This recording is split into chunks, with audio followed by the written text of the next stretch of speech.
Why is interleaved practice better than blocked practice? Let's use an analogy to make it easy to understand. Imagine you're learning a new language and you want to learn the vocab for different body parts.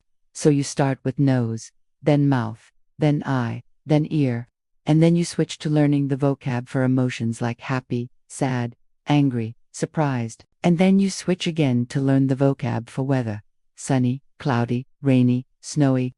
Now imagine that instead of learning these 3 different topics in separate study sessions, you learn them all in one study sessions.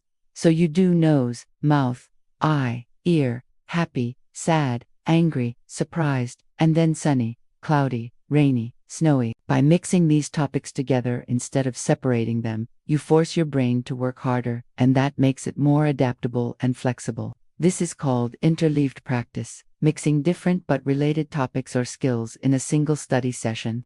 In contrast, blocked practice would be studying just one topic or skill at a time. So, for example, studying nose, mouth, eye, ear, all in one study session, and then doing a completely separate study session for happy, sad, angry, surprised, and then another study session for sunny, cloudy, rainy, snowy. So why is interleaved practice better than blocked practice?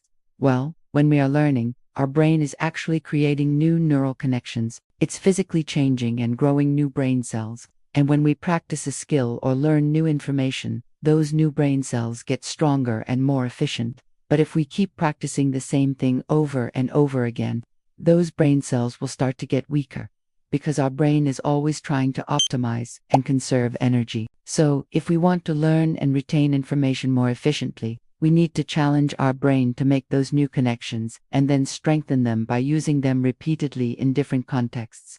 Interleaved practice does this by forcing us to retrieve information from memory more frequently. We have to actively remember what we learned earlier in the lesson, which strengthens the connections between brain cells and helps us learn and retain information more efficiently.